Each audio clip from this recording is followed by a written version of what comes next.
Welcome back to Factory Sealed. It is February 27th. My name is Eric Peterson. Joining me tonight is Jess Clarkson. Yes. Felt like that was very serious. It was. I'm trying to be more serious with it. And the man we had to pull out from the apparent bus we threw him under last show, Aaron Robison. That's right. How did we throw you under a bus? We did not. Oh, man. Every time somebody said, somebody brought this up and they were incorrect, that was probably Aaron. That was Aaron. That's right. We did do that quite a bit, didn't we? Oops. Because I wasn't there to defend myself. But I don't think, even if you were there, you couldn't have defended yourself anyway, because it probably was your fault. It may have been partially my fault, but I think it was totally your fault. it was not. Do you have any specifics? Because I think you might be making this up. All right. Well, the one specific was about the Parasite Eve, the third birthday. And I remember bringing it up, and I said that what I remembered of the game was this is what I remember of when somebody told me about the game, and that's all I had said. And the gentleman had corrected me and said that I was totally off base, which I probably was, which I could have at least then said, yeah, I was off base. And that's what somebody told me the game was. When I looked at the strategy guide, it was all about changing clothes in your outfit. Oh, I remember throwing you under the bus for that for sure. And then there was another one about some other game that I can't recall, but yeah. Well, you're back. You're all Valentine's out. The wife was probably happy. She was. That's good. That's good. What else is new? I feel like it's been is it a dog's age or a coon's age? What's the proper idiom? What? Probably the coon's age. Yeah, I think it's been. Probably hear that more than I hear a dog's age. Okay. I feel like it's been a coon's age since we've conversed. It has been a little while. I've never heard that, ever. You've never heard that? I've never heard that expression. I'm sure there's some inherent racism in there, so I probably shouldn't be using that, but my grandma says it all the time. Yeah, that explains it right there, Mr. Peterson. Anything new with you? Did you want to share anything? Any big exciting news? Personally, nothing big happened. I just have gone to work and stuff. Come home from work and that's about it. That's about it. I try to play some games when I get a chance. And coming from a guy who works at a game store, you don't play a lot of games. No, I really don't. I wish I could. It's really sad when people come in and, hey, did you play this game? I'm like, no, probably won't get to it for another 3 months. I have it at home. That is sad. Right, I own it, but I haven't had a chance to play it. I was the same way working there. Oh, shut up. You work rookie mistake. 50, 60 hours a week and come home and you got your home stuff to do. It's kind of hard to get them all in. I'm starting to figure that out now that I'm actually back to being a productive, contributing member of society. That's right. You actually have a job now where you actually have to put pants on and leave the house. Who says I put pants on? Well, that's true. You probably wear a kilt or something. When I do. I wear a skirt, short. It's pleather. Nice. Oh, pleather even. Yeah.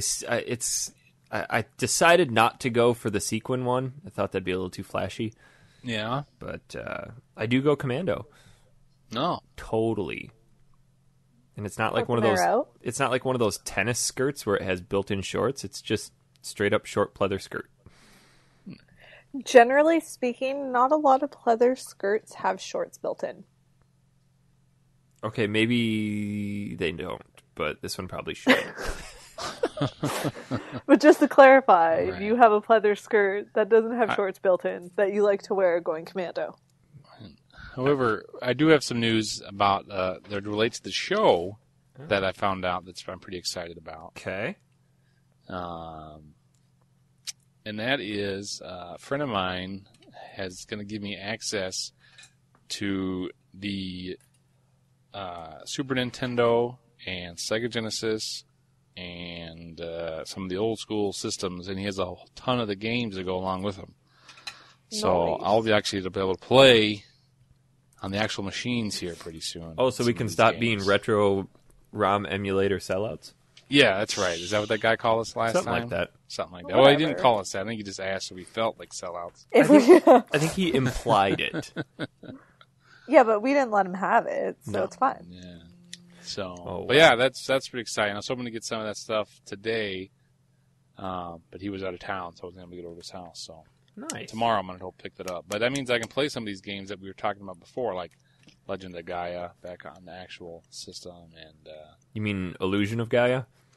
isn't that what I said? Or I said Legacy of Gaia, didn't I? Legend of Legends. Gaia. They're throwing so many in there. So anyway, I can play that probably and some other games that he's got. He's got a lot of old PS1 RPGs. So yeah, I can check out some of those. Nice. Yeah, I've what is that clicking noise? That's not me. I feel like somebody's snapping to like a catchy jazz tune, but they're out of beat horribly. That was Fry. Oh. Is he a jazz musician? No, he was playing with my box cutter. Excuse me? Sorry, what? Like this? This noise? Yes. Yeah. That's me playing with my box cutter. I just blamed it on my dog. Oh, you're like Threw my dog under the bus. who plays with their dog with a box cutter? Have you met my dog? I suppose. No, I really God. I haven't had a lot of time. I kind of feel like you to play games lately with my new job and all. Right. And and right now I'm trying to get through Far Cry 3 before Tomb Raider comes out. So Jeez. I'm trying to get as much of that in as I can. Yeah. But on top of trying to play Pilotwings without any sound and a terrible 360 controller. You are just a hot mess over there. Oh man, I got the life here. Sounds like it. So we decided, should we just get right into this? And did anybody else have anything exciting to talk about? I might be going to Comic-Con, not next weekend, but the weekend after. Toronto Comic-Con? Yeah. There's a couple Comic-Cons coming up here well, not a couple. There's one coming up here in Phoenix in May. It's like the weekend before E3. No. Is that the one in Chicago? Oh. No, it's here in Phoenix. Oh, and the one in Phoenix. Yeah. It's called Phoenix Comic-Con. Nice. Yeah, there's one in Chicago that I'm trying to go to. Well, A friend of mine has an exhibit there. So, have you found out about your E3 badges yet? I have not. So I'm waiting to hear back from work. See if I can get one through them. Well, call them up. Tell them to start getting on it. Be snappy. Yeah. I'll send an email out. Talk to your people, because Right. I'm totally going, and I don't want to do it alone. Well, the key is though, if we can do the blogging thing again, What do you mean? like last year, The Well, we did- podcast? the blog for PlayStation. Oh, yeah, that'd be fantastic And if we could get in. those awesome seats. On total accident. Right. Sneaky, sneaky. Oh, you guys are bloggers? Thank you, Yeah. bathroom break. Totally. That's what right there. Yeah, that was a general consensus, too. Like, screw good seats, we got to pee, because we had drank a ton of beer. We did. We had to get it in while we could while it was And then on free. the way in, we're both all of us are pocketing bottles of water and giant cans of Monster. You just don't learn.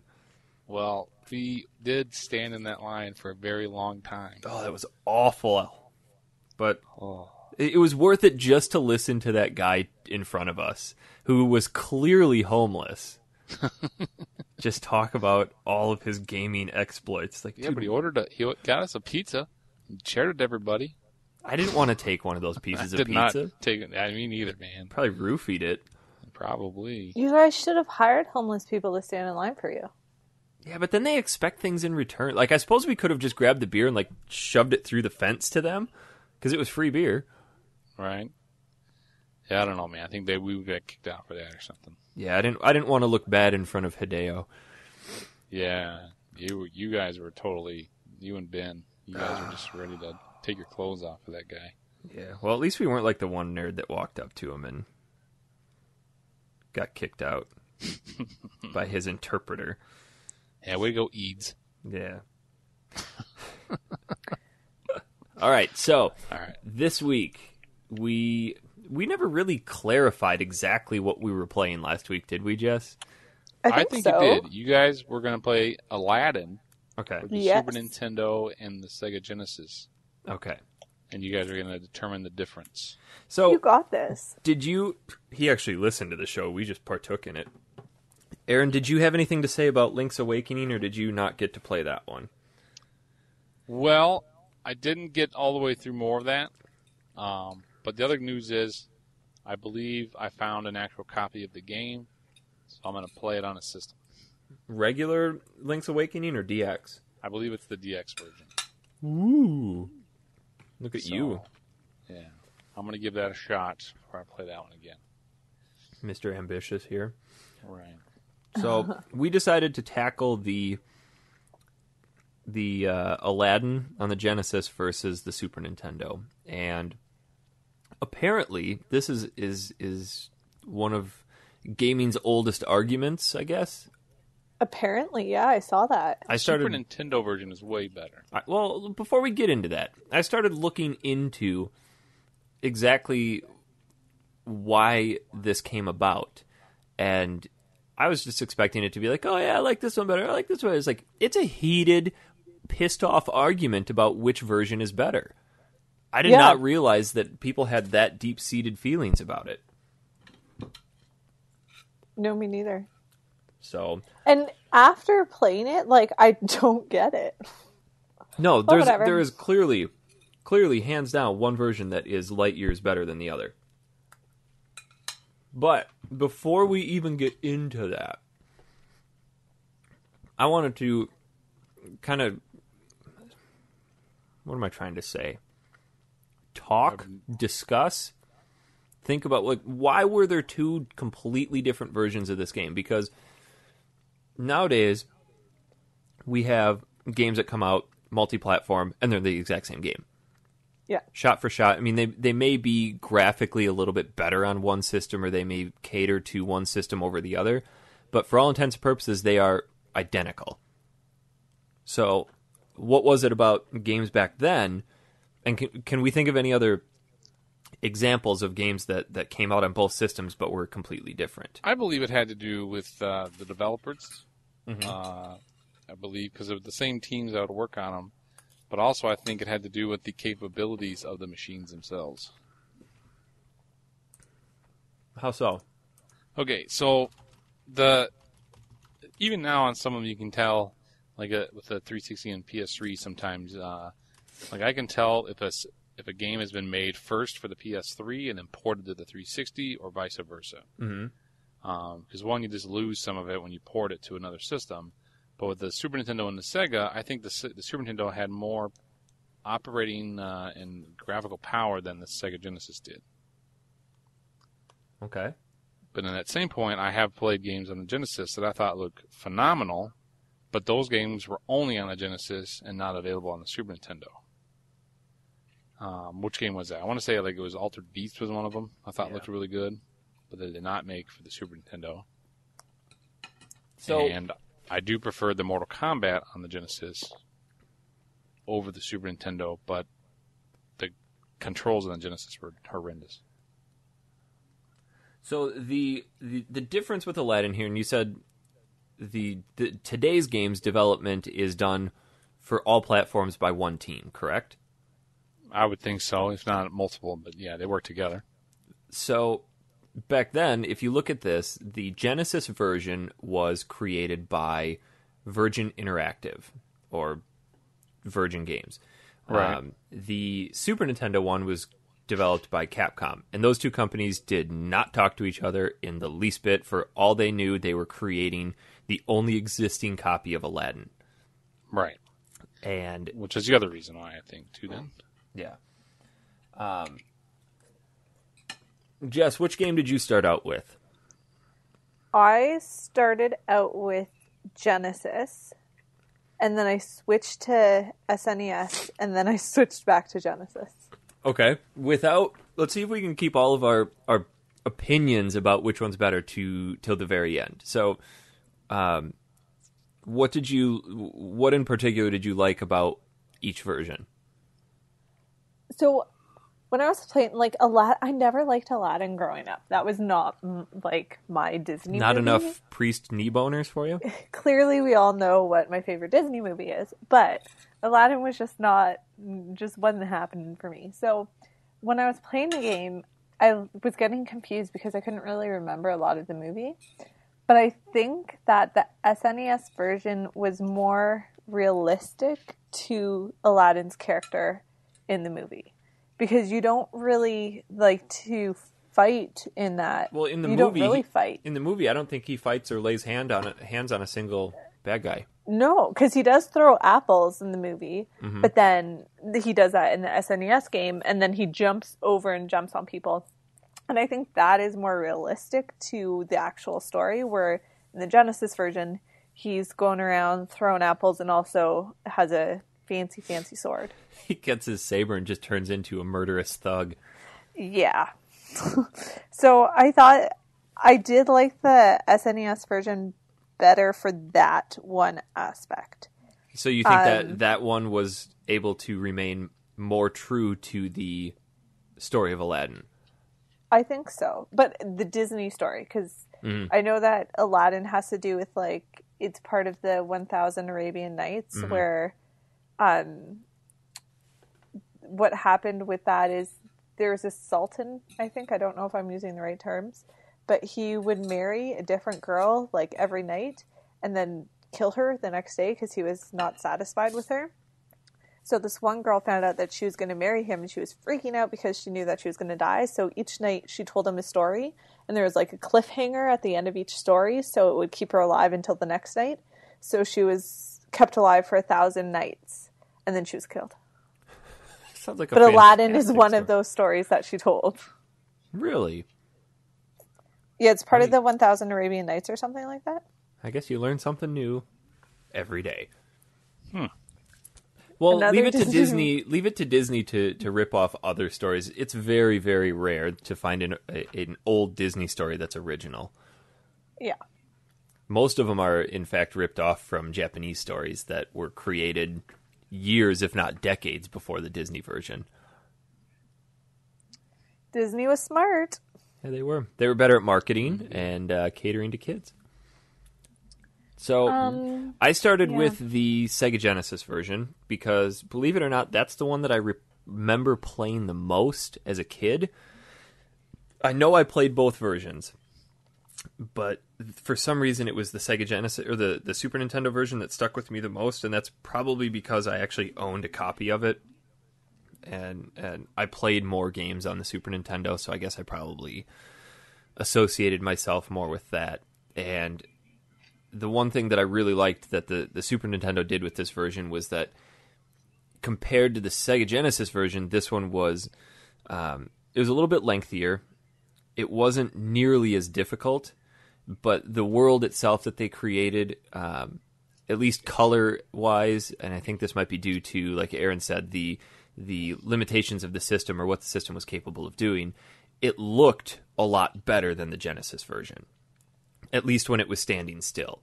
Right. What's kind of, I don't want to say goofy about it, is that you would think that a game that looks that good standing still would still look good once it's in motion. But once you drop in and you start moving, everything, to me at least, started to look like complete shit. It was a terrible looking game in motion. If you stop it and just look at it, it's like, hey, that looks really good. But the Genesis version, and I actually looked into this, the Genesis version, they had true animators working on the character movement.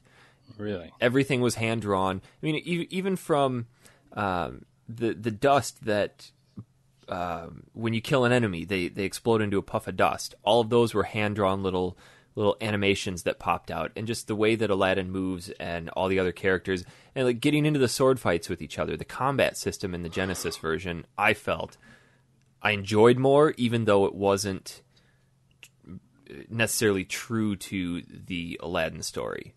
I'll agree with that. I did enjoy the combat system of the Genesis better, but at the same time, I felt that the accuracy was better in the SNES one. Mm-hmm. Because there are some instances where I should have hit someone or they should have hit me. Oh, the hit but they detection. didn't. Hit detection in Genesis was awful. Yeah. Well, you had those. Mm-hmm. You had those 3 different types of. I guess basically there were 5 different types of enemies. You had your typical grunt with the sword. Then you had one guy who would throw swords at you and his pants would fall down. Yeah. You had the guy with the pole that he had a really insane reach. You had the bird or other various floating object, and then is it? Oh, what's his name? It wasn't Iago? It wasn't Iago, but it looked like him. And then there was another guy who was throwing swords, but he was taller and skinnier. Yeah. And that was about it for the character, the enemy variation in that game. And then I don't even remember the Super Nintendo one. You had the normal grunt, and then you had the grunt who could throw barrels at you.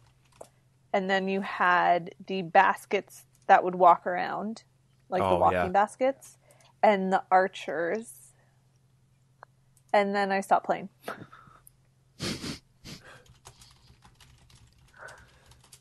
Aaron, which one did you start with? I did the Super Nintendo version, and it took me a while to play. I got through the initial dialogue in the beginning where you go into the cave, mm-hmm. and then once I got the actual chance to play, I had to use my keyboard because my controller wasn't working, and then my buttons wouldn't work half the time. So I don't know what was going on with that. It's probably because you don't have a Mac and PlayStation controller set up. It's true. I'm surprised you haven't created some sort of black hole vortex that's eaten the universe by syncing a Sony product to an Apple product. They're good. They love each other. By Microsoft. So unfortunately, that was my deal with there. And so I didn't get too far into it. You didn't get too far into the Genesis one? The Genesis one I didn't get a chance to play because I didn't have access to a copy of it. Right. Okay. So you think that the Super Nintendo one's better? Yeah, because I did do some research on it, even though I wasn't able to play. Okay. And I guess I didn't realize that they were different companies that did it. So I was just doing screenshots that I was looking for and some YouTube videos and stuff to see old people play. And I just thought the Super Nintendo one, the second one looked more larger scale. Mm-hmm. You know what I mean? So Aladdin looked a little bit bigger, and the buildings looked more massive. You're talking about the Genesis one? Yep. But then the Super Nintendo one, I thought had more details in it, even though they were in the background, Yeah. I didn't realize they were hand-drawn. So you can definitely tell, now that you mentioned that, that makes sense, because these things did look more detailed, but just they seemed like they were, I don't know, they just seemed like there wasn't enough detail, whereas in Super Nintendo, you could see fruits in the background and carts and things like that. But they're very unproportional in the Nintendo one. Yeah, Nintendo one, they're totally, because the barrel goes up to his shoulders. Right. It's like you could fit inside of it and things like that. So it's definitely not very proportionate. But I just thought the overall feel of it, looked like it was going to be better than the Genesis. And of course, for gameplay-wise, if your hit detection is off, which is another thing that I got complaint-wise from people reading, and you guys talked about it yourselves, is if during a gameplay, you know how annoying it is when you can't hit something with a bad hit detection? Well, the way around that one, though, is that they gave you more than enough apples, and you could kill any enemy with 2 apple hits. All right. Except for the bosses. Yeah, except for the bosses, which were a pain in the ass.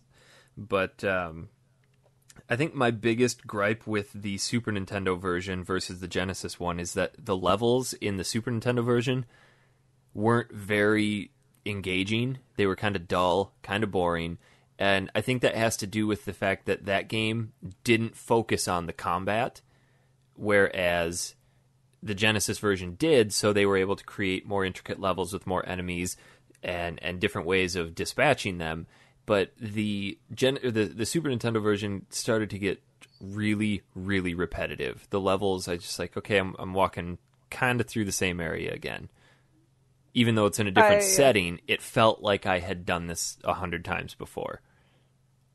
But isn't that a lot of games? I mean, I suppose it can be, but there's a lot of games that are like that. But if we're just comparing the Genesis to the Super Nintendo version of Aladdin, Genesis takes level design hands down. Okay. Although there are a few levels in the Genesis version that I absolutely hate. I can't remember the name of it, but the very first, when it first starts getting difficult, is I think it's called the Escape, when you're riding the carpet. Oh yeah. Because you're in the part of Aladdin where you're coming out of the Cave of Wonders on your carpet when you first find the carpet, and the lava's chasing you. So the Super Nintendo version had a level like that, and it was kind of slow, kind of dull, very easy. This one basically it's just one straight shot, and the genie's hand will occasionally pop up and tell you to go up or down. And as you progress through the level, it goes faster and faster and faster and starts giving you less and less time to react. So I think that probably took me 50 tries to get through it, which kind of sucks because you're so limited to how many guys you have. You get like 3 guys, and then you have a continue, and then you have 3 guys, and then you're done. So if you screw up in this area, and this is just over the halfway point, and the game only gets harder from there. I was actually shocked with my ability to do that, because usually when it comes to like driving or steering, there's like no go for me. Yeah. But the first time I did it, you know how there's like those, I don't even know what they were, but the little like brown things that were, I have no idea what they were supposed to be. Just the things that you had to avoid? Well, they weren't the big rocks. Mm-hmm. But they were the other things. They seemingly didn't do anything to me. I think those were so points. The first time, yeah, I guess so. Because like the first time I went through and I was trying to avoid them, and then just became impossible. And then the second time I was like, well, F this. And it actually worked in my favor. Well, and then I like 3/4 of the way through the level, you're starting to get into the groove of it, because occasionally the genie's hands will pop up and say you can go either up or down. So the first probably 10 times I'm sitting there thinking, okay, I don't want to go too high up and smash myself into the rocks. I don't want to go too low and dip myself in the lava. So I was trying to be really careful about it till I figured that, you can just smash yourself into the roof and you'll be fine, or you can float on the lava and be fine. But 3/4 of the way through, it goes, hey, question mark. You have no idea where the next one's coming, and it's just a 50-50 shot whether it's up or down. Oh, yeah, that one was hard. And then they do that. You have that one, and then it goes through a few more quick ones, and then you have another question mark right before the very end. So I eventually just got to the point where I was memorizing the pattern. And that one, it was so frustrating to get through there. Yeah. Then after that... What was your favorite level then? I'm trying to think of... I really liked the Cave of Wonders itself. I felt like that was a really well-designed level. It was kind of a little bit of a labyrinth getting through it, but it wasn't frustratingly difficult. I feel like this game had some parts in it that they just made stupidly hard for the sake of making it hard, and it wasn't hard in a fun way. It was kind of like the last level of the original Battletoads, where if you didn't have it memorized and lightning speed reactions, you weren't going to beat it. Yeah. But after the Cave of Wonders... For me, after that, the levels just got kind of stupid. I did not care at all for the genie's level when you were inside the lamp. That one was so fun. It was so dumb. It took me forever to get through there because there's one part where you would jump off and then the hand would disappear. Oh, I know. The shrinking hands and the disappearing hands, that was the part that really, really frustrated me. But I loved the music. I loved all the fun things about it. That was probably my favorite level. As much as I hated it at times. What level were you saying that was the world's shortest level? The escape one. The one on the carpet? Yeah. That was not short at all. That level probably took me half an hour. To the rest. Yeah, because you suck. I do. I was getting visibly frustrated at that level. Did you take the shortcut, Eric? I didn't. Oh, I didn't use Jess's cheat that she tried to pawn off on me. You said that everything crashed and you're like, I am so frustrated. I hate my life. I just wish someone would help me and be nice to me. And I was like, I'm going to be nice to you. Oh. I'm going to step up and be nice to you. So I'll admit I did have to play this one on an emulator because I couldn't scrounge up my Super Nintendo copy.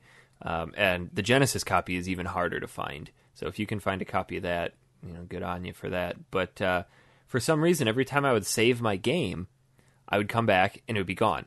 So I probably played up to and through the Cave of Wonders 5 times. It was so frustrating. And then come to find out, it was just I was using a new emulator and I was saving the state, but it was saving the state to just the instant memory, so that as soon as you exited the program, it erased all the instant memory. So I was able to fix that. But you're right there. Yeah, and then Jess told me that, because I was getting ready to give up on the Genesis version because I got so sick of playing through it again, that she's like, oh, if you press start and do A, B, B, A, B, B, A, it'll skip the level for you. You'll just instantly complete it. Which was nice, because then I got up to where I was saved. So I didn't use that, for the record. I didn't use it. I knew that you could, but I didn't do it. Now, be entirely honest, since we're using emulators, it's very, very easy to do a quick save state, and then if you miss a jump, reload it, or save right before you get to a boss, and if you die, reload it. How many times did you do that? For this stupid genie level that I really like, I did that for the last part, where you had to jump from the hands to the smallest, to the smallest, to the smallest. Mm-hmm. That frustrated me, so I did that for that. So you got all the way up to that point without having to use a continue. No, I'm trying to think now. Because if you made it through the Cave of Wonder, or if you made it through the escape route without having to use save states... Yeah, the escape route I really did. No way. But there was what was the other one with the ball? That was the first part of the escape. Okay, that part I hated. They drop you into the cave. That really long jump. Well, they had 3 or 4 of those. There was one where you come out of the cave from the first ball, and they don't really make it apparent that ledge, you have to go down onto the ledge below it to jump off. I would always jump right at the end of the cave, right at the end of the tunnel, and die. That part I used a save state for, because I was about to throw my controller at my poor cat or something. I'm going to be honest, when I was doing the escape on the carpet, I was save stating probably every 15, 20 seconds. And this was by try 40. Before I had been okay, I'm going to do this honestly. And I got so goddamn frustrated with it that... I'm so proud of myself for rocking that then. Yeah, that's amazing. Good that job, is Jess. such a hard level. I never rock at driving things. Well, and I was looking that level up, and apparently that level is considered one of the most difficult levels in retro gaming. I was just zoned into the game. I guess the genie was with me for that. Jeez. You must just have lightning reactions. I died. I think I died twice. On her side. The first time I died was because I couldn't figure out what I was supposed to be avoiding, because I was trying to avoid all of the things. Yeah. And then the second time I died was when there was the question mark. Mm-hmm. And I was like, well, F this. And then I was good. Jeez. Lucky. Had a stiff drink after that one.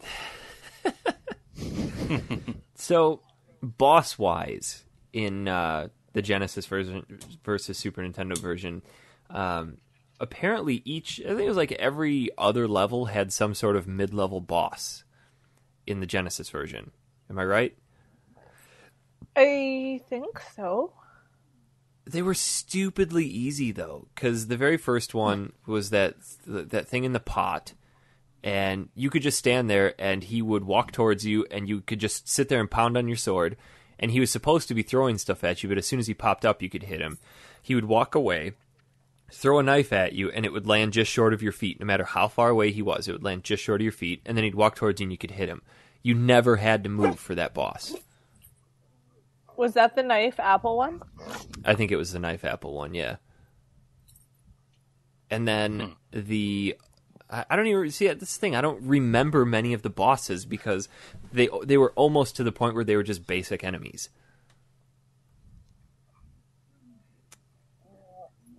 Yeah, I Yeah, I honestly don't. The one that pissed me off was Jafar, because what happened with him, and I did do a save state. I did a save state. You know when you drop into that black hole? Yeah.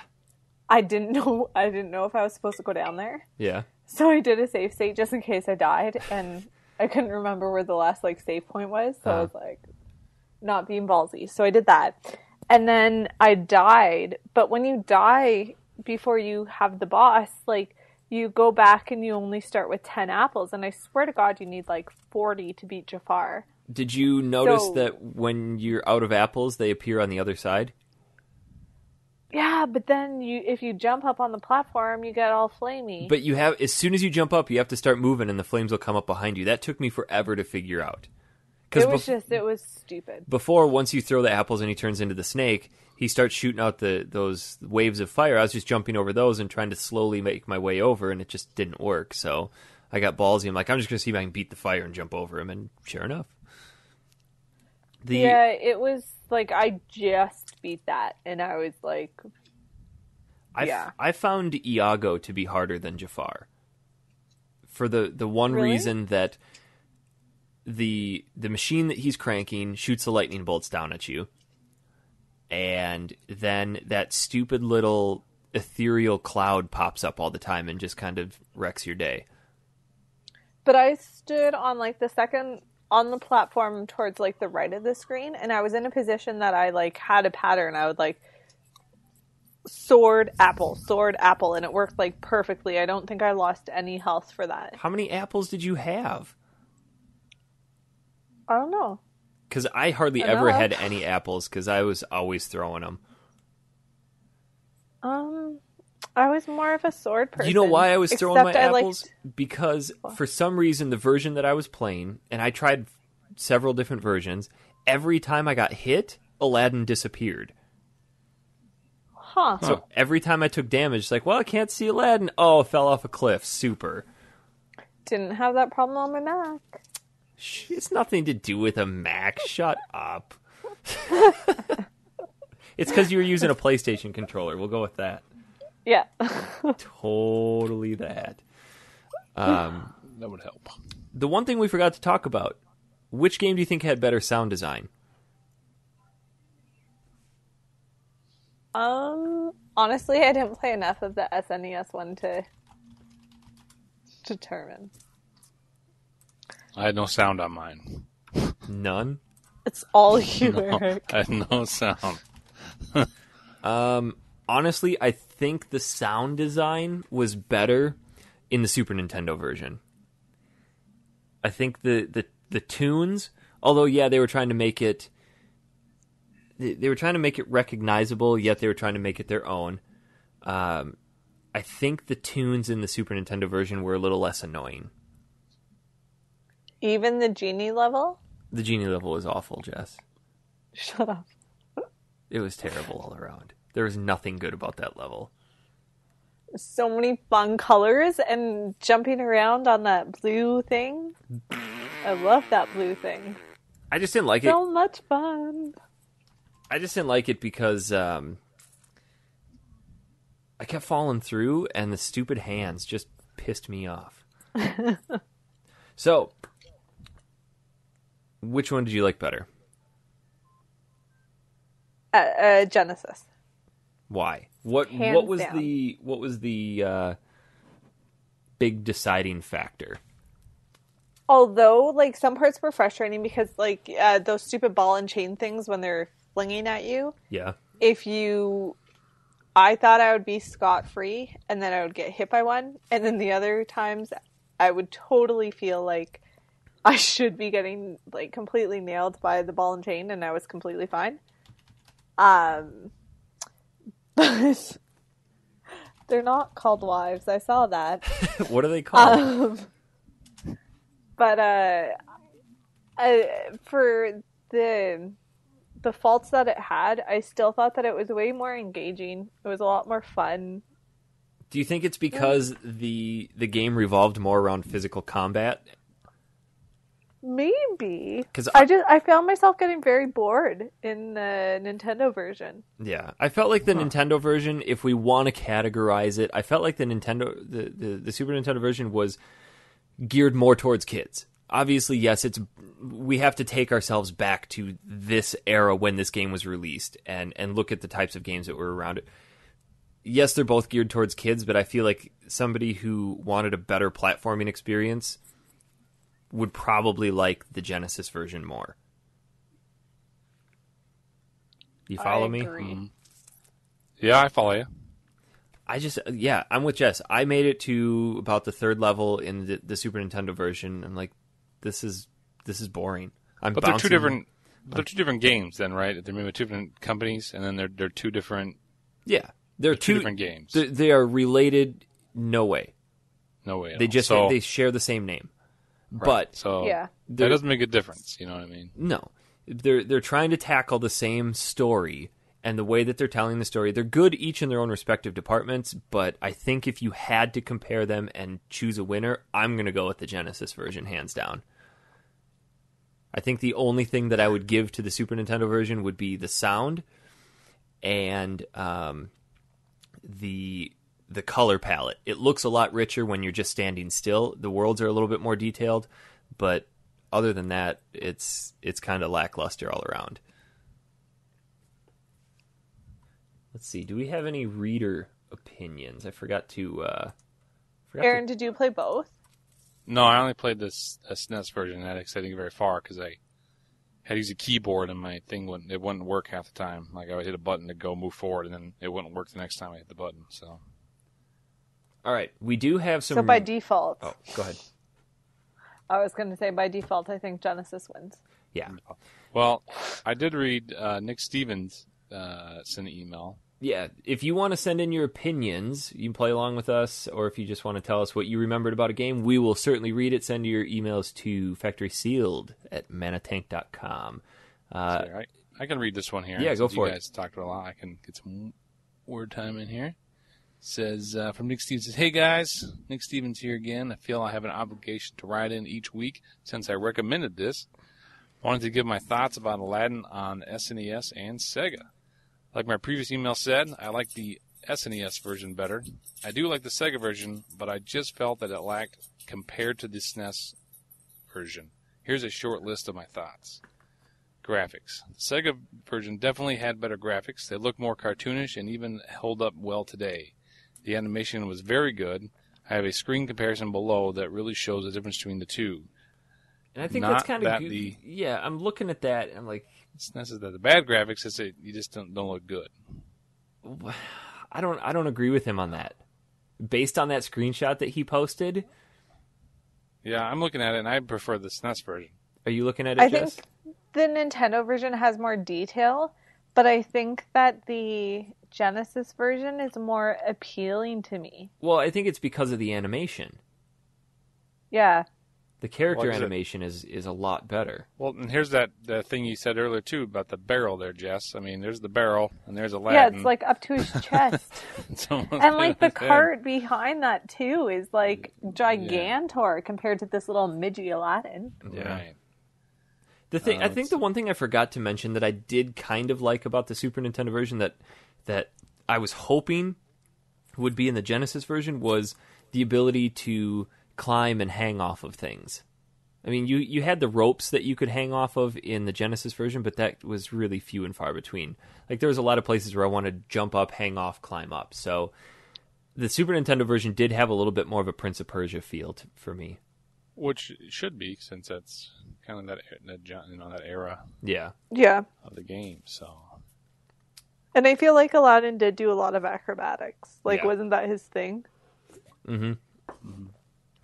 Let's see. What does he say about Sega gameplay?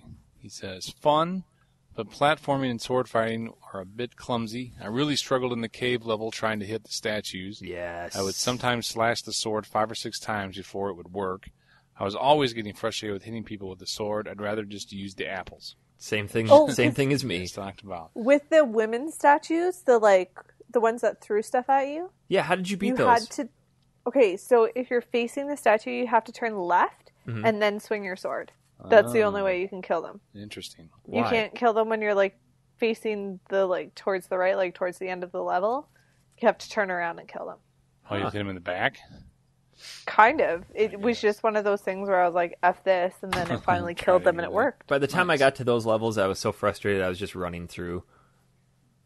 Yeah, see, like that would be definitely a flaw with the Genesis. So, here's one now. His SNES gameplay review is very opposite of your review there, Eric. Okay, let's hear it. And that is, I really don't have any complaints. I beat this game probably 10 times in my life and can always go back to it.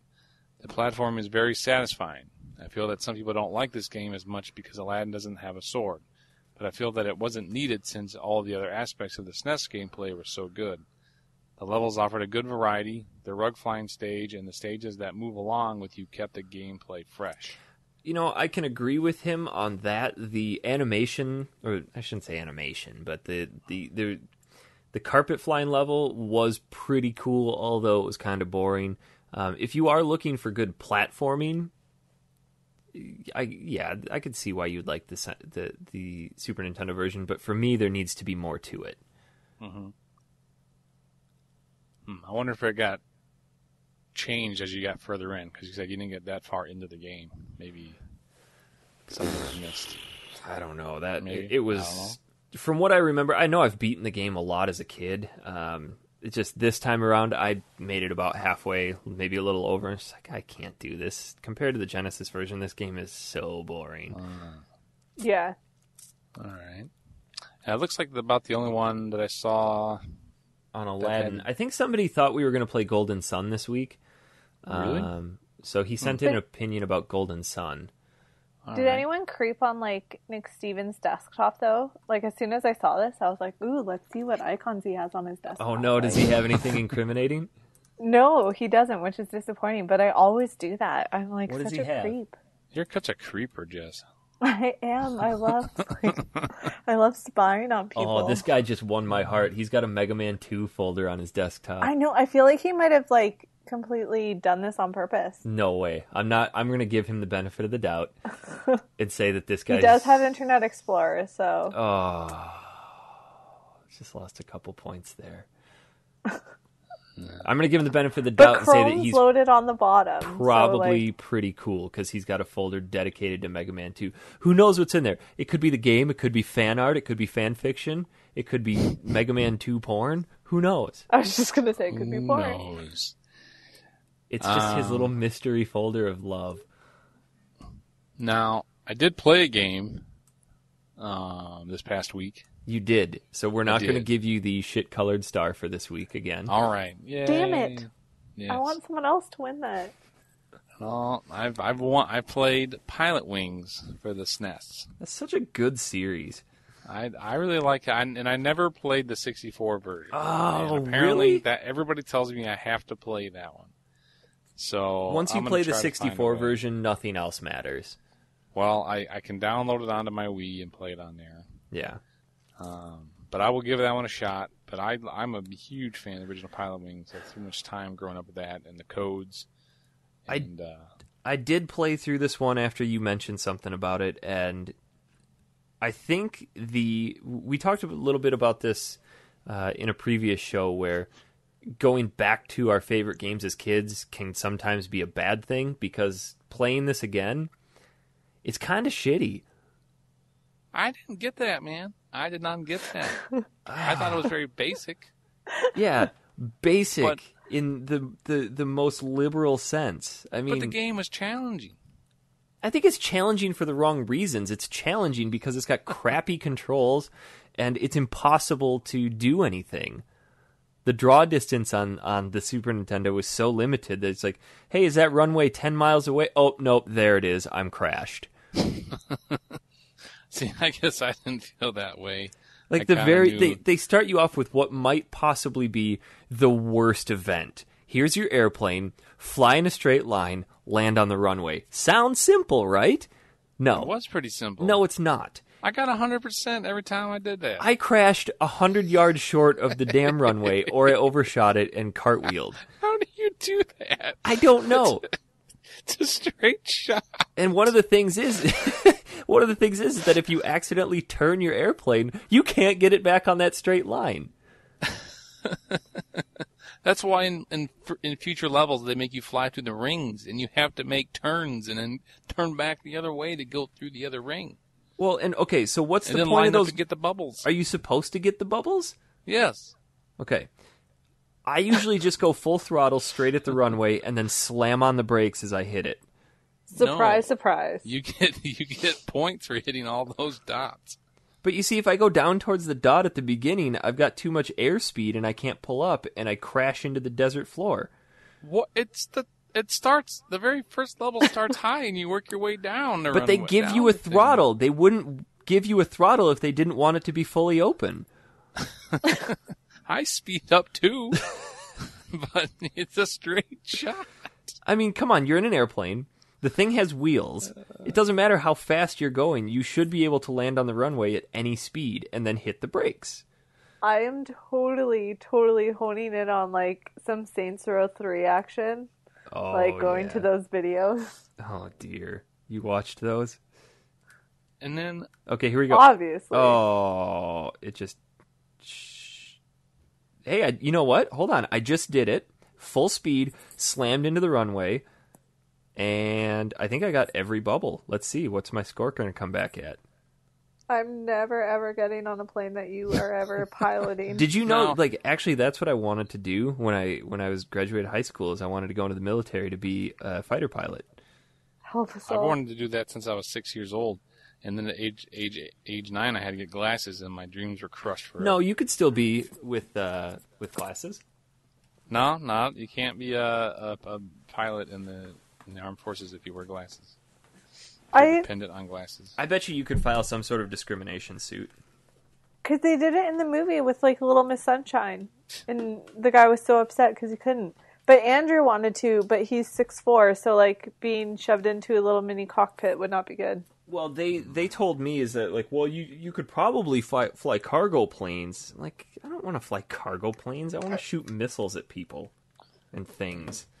And then you turn to video games. Maybe that's why. And then you crash planes. That's probably why they really didn't want you up. Yeah, really. Check this out, Aaron. My method of accelerating into the runway, accuracy, 50 out of 50. Time, 20 out of 20. Go figure. I made that in record time. My angle was a little off of 18 out of 20. And then my beam was 8 out of 10. 96 for doing nothing but throttling directly into the runway. Yeah, that's what you can do. Now, skydiving on the other point. Oh, I just qualified. Skydiving, on the other hand, sucks. Skydiving is a little bit tough because that one, especially if I could use a PS3 controller, I'd probably be really good. But I got a Mac. My 360 controller had a terrible, like, I don't know what did, like, touch accuracy. Like, I would hit the thing and then, like, it would either go, like, when you're parachuting down, you hit up to, like, turn face down, or you can back up to go back up, and that would kind of control your speed. And sometimes I would hit the up button to go down, and I would just continue. I would do like a 360 in the air. Or I couldn't get it to go quite enough, and so I'd miss all my rings on the way down. Oh boy! And then, as I'm trying to land it, and I think part of it was I didn't set up the directional left and like down and to the right. Or were you trying to use the joystick on an SNES game? No, I was using the directional pad. Oh, the 360 directional pad is akin to horrendous. a toilet. Right. But you know what I do have? I should try that. I have that Mad Catz arcade stick. Okay, so I just did the second level where you actually have to turn the plane, and I missed all of the rings, and I'm throttling in at a 90-degree angle. Let's see if this works. I'm going to try to land on something that's not the runway. Coming in hot. Oh, it says rate of descent. You know what? This game's actually pretty cool. It is fun. And it's really fun when you get to the jetpack. Oh, the jetpack's terrible. The jetpack is... it's challenging, man. No. It's a pain in the butt. I remember the jetpack once you get through all of that... The jetpack for the N64 version was pretty cool. I'm sure that was probably better. But once you get through, I think it's 3 or 4 of those stages and get your licenses, you get your license, to fly a helicopter, and you get to blow crap up. In the Super NES version? And yes, at the very last level, you get to fly a helicopter and shoot these missile bases down. Is that how it sounds? I'm sorry, do that again. I didn't quite catch that. You shoot the missiles down in the house. Oh my You god! just shoot them down. I think the reason that You didn't get that far in the game? You don't remember that? because this game's so damn frustrating. Oh man, how about? Oh, I have the codes downstairs. I will after the show. I will go find my. Are they next to your Faxanadu maps?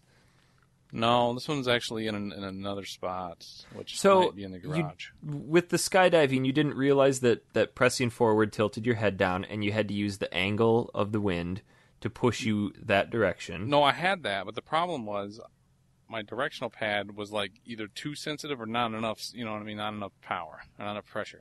Well, Because I would try to do that, and I was trying to land on the very first parachute one where it has the 100 that goes back and forth on the pad. there's a very easy way to get 100% accuracy on skydiving. It involves you jumping from the plane, pointing your head at the 100, and then never opening your parachute. You will get 100% accuracy. Yeah, with the ground. Oh shit, I'm gonna land in the interstate now. Coming in hot, people. Hope I'm not gonna ruin anyone's family vacation here. I like this. I like how it actually allows you to kill yourself. Just and like you put this human-sized cartoon hole in the ground. Yep. I think that's the only reason I like that game. I don't know.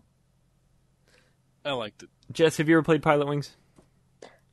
No. I don't do flying games. But it's not really a flying game. I think it's just like a mini game. It's a game of mini games. But like you even know, like, you know, in why can't I think of games right now? But any game that I have to control something that's different than what I'm used to, or even games when you have to control something where the object is coming at you, not happening. Mm.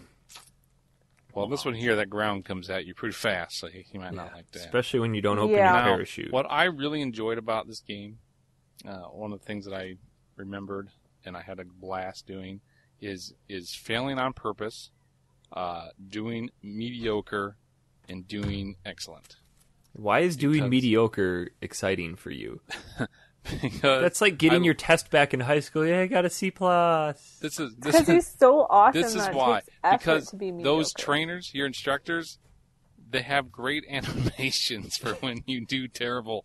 You get all mad and like they get this mean old face like they're about to whip you with a whip and go, "Why'd you suck? Get better." I had then you get mediocre, and they're like, "Well, I feel like that was this okay. is where 50 Shades of Grey started from. I think you can do better." and then when you do great, like when you get like a 90 or higher, like their faces light up and they're like sweating. They're so excited they can't believe you got such a high score. Either that or they're going through menopause. Maybe, But but I either don't- way, it I was don't know fun how that watching, would relate to Pilotwings, but watching those instructors get all excited. I didn't. Sad. I don't know. I think this is one series that definitely the sequel was leaps and bounds better than the original, though. The N64 version was fantastic. Okay. So my goal now is to play get a hold of the 64 version. Because that one you had, I think my favorite memory from that one is that you had the hang gliders, and the music in that game was fantastic to boot. But you had the hang glider, and they would start you off really high, and then you had to use these heat thermals to kick yourself back up. So, and if you miss those heat thermals, there's pretty much no way you're going to get yourself caught back up to where you needed to be. But then there were some levels where they would give you a monument or a landmark that you had to go and photograph. So it was just, to me, it was a much more exciting experience than the Super Nintendo version. Got to give it a go. I'm kind of disappointed that the 3DS version wasn't as good as it could have been. Yeah, I was looking forward to it, and then I got a chance to play it when it came in, and I just was not. It was like Well, didn't they just use Wii Woohoo Sports Island? Resort. Yeah, it was Hulu, Voodoo Island, whatever it was, and I don't know. It just felt like very cheesy to me. Yeah. Anybody else play any other games? No. No. I'm trying to think if I did. No, I played a game on Steam that I've been waiting to come out for a while, but it's not really retro. Yeah, that's the problem. I guess I've been playing some games, but they're more I'm newer. gonna talk about it anyway because I feel like it fits into a goofy genre. I don't want to talk a lot about it, but it's called The Bridge, and one of my favorite artists of all time is MC Escher. And if you don't know who he is, he's a guy that did like all of these perspective drawings with the staircases on the wall and the impossible architecture. You guys know him, right? Sorry, what? Do you know who MC Escher is? I do. I need to Google this. The artist. I thought he would be pretty. My wife's an art major, so I know who that is. Pretty well known. His work was kind of the inspiration for Echochrome. But anyway. Sorry. So I didn't really hear what you said. I thought you said MC Usher, like I'm an MC, like rapper, like. No. So I wrote MC Usher in Google, and it came up MC Escher. Oh. And yeah, he's the one that does all of the like distorted pictures and yeah. So now I know who you're talking about. I got an email from. I kind of want to make sure I get this guy's name right. Bear with me for a second. I got to open my email here. His name was Ty Taylor, the developer for Ty Taylor. Sorry, really? Yeah. You couldn't get that right? I read this email like a few days ago. I thought you meant like pronunciation. No. I knew his name was Ty, but I didn't know his last name. Okay, good. He sent me an email just kind of explaining to me what the game was, and I'd actually heard about it before, and it's a puzzle game that this guy made based off of MC Escher style drawings, and it's kind of akin to Braid in that you have the ability to control time and go back and undo what you did, but the whole game revolves around using the arrow keys to rotate the world, and then the A and D buttons to make your character walk forward and backwards, and that's it. But you have to manipulate these really complex puzzles to slide things around, and based on how the world is twisted, it just rotates like a clock. It doesn't do any three-dimensional rotation, but depending on how you rotate it, activates different parts of the level, and you can get certain areas, and like some of them a ball and chain is hanging down. You have to rotate the world just right to get it to hit a button and unlock something to get you into another location or stop a gravity vortex from sucking you in. But it's just one of those really captivating games that's why I only played Aladdin and Pilotwings this week. I wanted to play Golden Sun, but I was so captivated with this game, with The Bridge, that I just couldn't put it down. That is really cool. If you look it up on Steam, it's $14.99. It's one hell of a steal. The guy won awards at PAX, Achievement in Gameplay at the Indie Game Challenge, Achievement in Art Direction, and Best Art, Grand Prize. It's gotten a ton of awards. So I just felt like I know it's not a retro game, but I feel like this is our show. We can do whatever we want. I just kind of want to give him a shout out on that because he definitely, if you like puzzle games, check this game out. It's fantastic. All right. So nice. Bridge. I don't know if there's a demo though. But if you're looking for something to buy that. You guys want to do some emails? Yeah. Showa. All right. Let's see. You guys now have access to the email, so we can do this as a team. I know. I feel like I'm just like, I don't know. I feel like we should be celebrating this or something. Like, I finally got around to changing the password because if I had kept it the other password, you would have access to my entire life because heck yeah, most of You my don't trust us? most of my passwords are the same with a tiny variation, which I could have access to What the porn hell? for free. to all of it.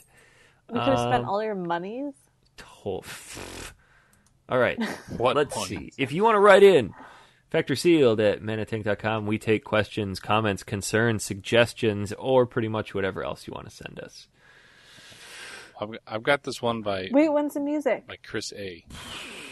Chris, you're going... You got to start down farther.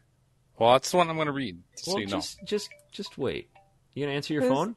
No, leave me a voicemail. Oh, okay. And did you do the music? I did. Do we miss that? I did. No, I timed it just right. If you guys haven't noticed, I'm putting a music note in for the emails. That comes post-production, though, so you just have to pretend that we heard it. So, we've got an email from Leonid Astudio, and I know I pronounced that right because he gave me a PS at the end. So, he says... Hey, Factory Sealed crew, I wanted to suggest a game for you guys to play. Goof Troop for the Super Nintendo. This game's fun, has amazing co-op mode, and the puzzles are challenging. The soundtrack is godly, to the point that it makes a monthly appearance in the songs I usually hum. I have great memories of playing this with my cousins. Aaron used to draw maps. I drew puzzle solutions for this one. So, Aaron, you might be right at home with Goof Troop. I hope you enjoy it as much as I did as a kid. I would love to replay it, but my mother gave it away when I was in high school. Thanks for your time. Thanks for doing this thing weekly. Leo Estudio. And he says, P.S. Eric's pronunciation of my name was spot on. The double L reads almost as a Y sound. I feel like there should be a new rule not to inflate your ego in emails that are sent in. I need it. Like hell you do. My self-confidence is hovering right around 0 at this moment. So telling me that I pronounced your impossible to pronounce name correct just made my day. I took I'll even forgive him for misspelling my name. Who? Oh yeah, he did. It's only got one A. What a people. jerk. Aaron. Okay, so we've got. I could get down with some Goof Troop. Yeah, Goof Troop. Yeah, play some I Goof feel Troop. like that would be a really fun soundtrack. Oh, that's what it was. That was the thing that yesterday the bus was. And that was the Chippendale game got brought up. Tailspin or whatever it was. And I loved that game growing up. And somebody said I bashed it. And I did not bash that game because me and my buddy played that game all the time. Okay. Record straight. I believe I said, yeah, that was probably Aaron. Yeah. And I liked that game. I was the one who brought that game up. So I really enjoyed it. So what have we learned from this experience? Show up for Don't the podcast. Miss the calls. Yeah, don't miss. All right. Jess, you want to read this one from Kirill O'Dowd? Kirill O'Dude? O'Dude? I feel like it would be Irish. Yeah, O'Dude. O'Dowd. Like Sammy O'Dude. So, is this a 2-pointer? This is. Of course. But I don't think you necessarily have to read the second part. We could save that for later if we decide to. So, Golden Sun is the recommendation here.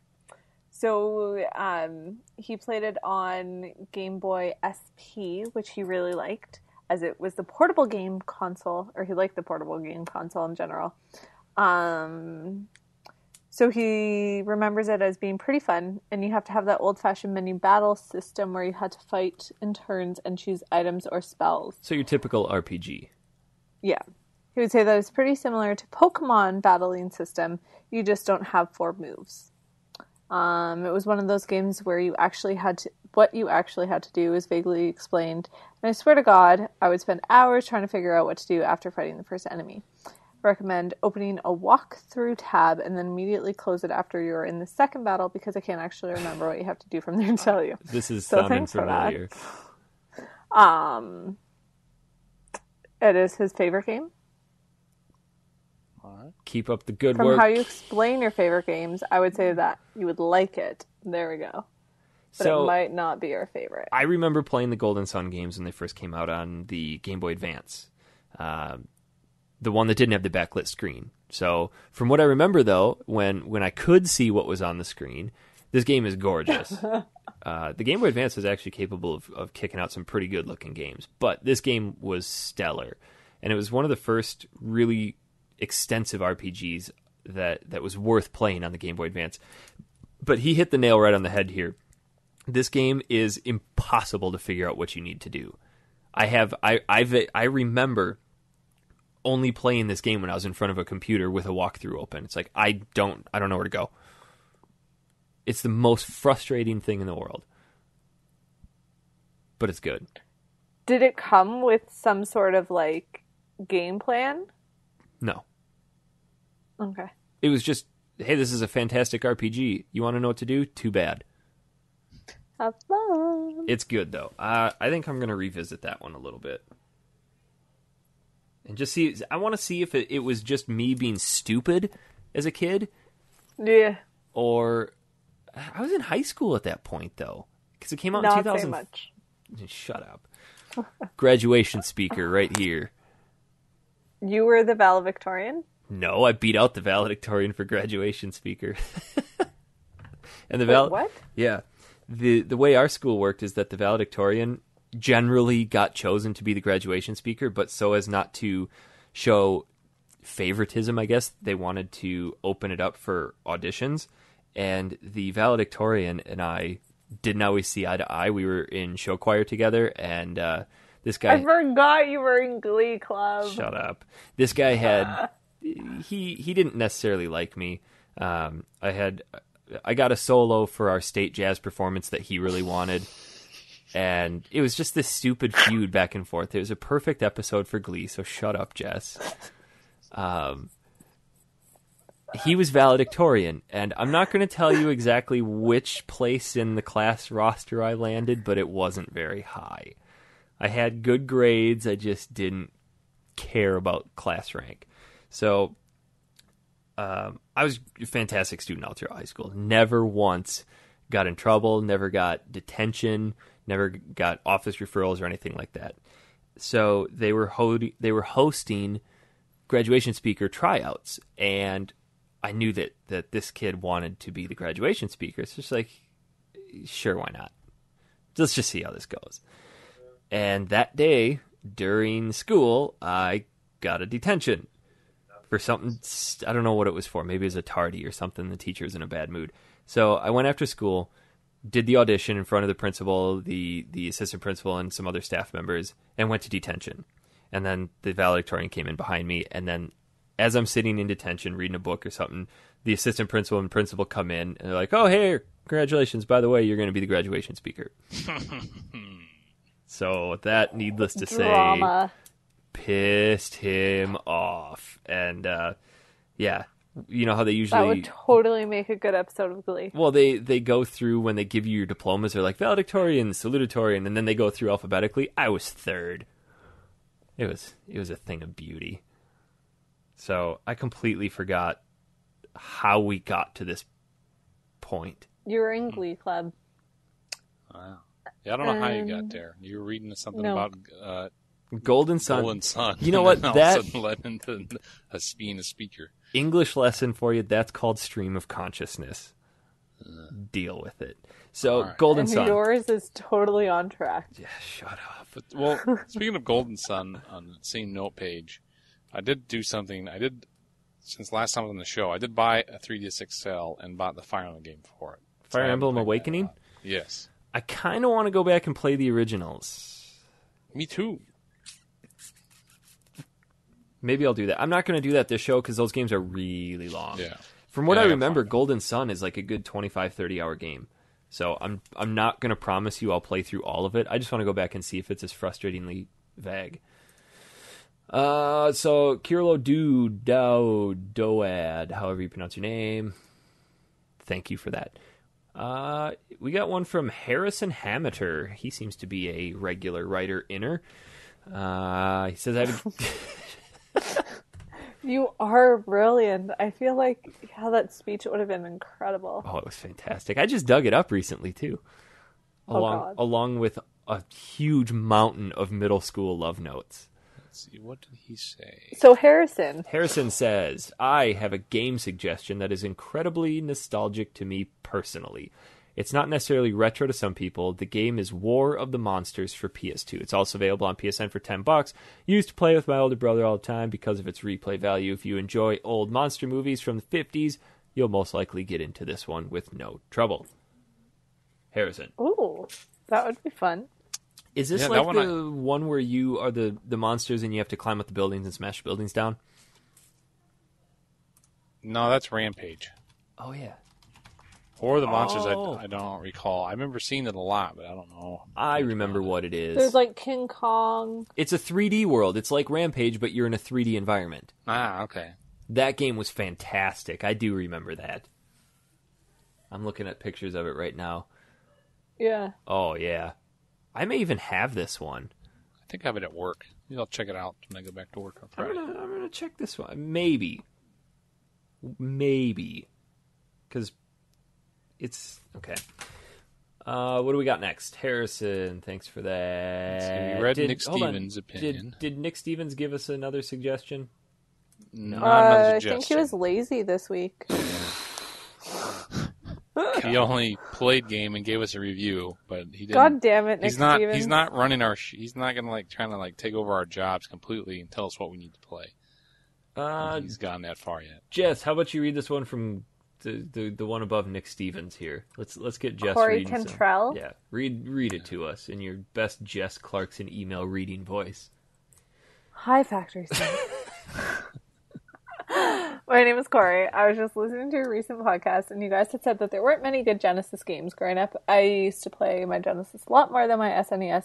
There are a ton of crappy games, but the few gems that come to mind, I would recommend to anyone. One of the favorites was Rocket Knight Adventures. If you haven't played this game, do it. Other than Rocket Knight Adventures, Vector Man, Sonic 3, Toe Jam and Earl, Mutant League Football, which we've talked about, Golden Axe, Streets of Rage, blah, and a lot more. I'm going to go ahead and say and that... he loves us. Mutant League Football, fantastic. Toe Jam and Earl, one of those games you don't want to go back to. Because it just came out on the PSN, and maybe I should pop in my old copy of Toe Jam and Earl and see if I still like it. And that game is a hot pile of garbage. That's a quote from Matt Eads, by the way. I don't remember Rocket Knight Adventures, though. I don't remember. I wonder if that's the game I always thought about when Genesis that my buddy always played, but I could never, ever remember the name of it. You're a little mouse in a suit of armor. Oh, not that one, then. I don't know. Yeah. I would say that Streets of Rage is pretty good. I remember Golden Axe more in the arcade than I do in the Genesis, but I liked it because I felt like that was kind of the beginning of the console generation of dungeon crawlers, where you kill people, pick up loot, all that good stuff. But I never got into Streets of Rage. I don't like those side-scrolling beat-em-ups. Oh, there are some sexy people on the Golden Axe oh, yeah. cover. I remember going to Hot mama. A camping ground, and it was more akin to a redneck trailer park. And going into the arcade in there with my cousin and playing this, and we were surrounded by some upstanding citizens. I can only imagine. Let me guess, you're looking at the gray-haired, bearded dude on the left. Yep, but some muscly action for the rest of them. Well, you do know they used my body as a mold for that. When did this come out? I was muscular for my age. Don't judge. Don't judge me. 2? Yes. Okay. Did he have a suggestion for us or not? I think he just wanted to correct us on our ability to not remember all the good Genesis games. Yeah, it's fair enough. All right, we've got one from Bjorn Stenson. I like that name, Bjorn. Every time I hear that, I think of that little baby carrying device. It's like this backpack for your kids. They're called baby Bjorns, I think. All right. I think so. So he says, hello to all members of the Factory Sealed podcast. I like your show. I really do. Question. This is great email. What are your thoughts on strategy games, RTS, top-down, and where they've gone? Back in my day, they were all that, with Star Wars Galactic Battlegrounds, which is my absolute favorite game, and Battle for Middle-earth. What or where are those wicked games now? I would also like to take this opportunity to seek Eric's thoughts as a learned man. Didn't you just say something about not inflating my ego? I know, it says learned, by the way, not I learned. In this context, you would pronounce it learned. Are you sure? Positive. Whatever, moving on. It says, don't know about you others. So he doesn't know if you two are learned.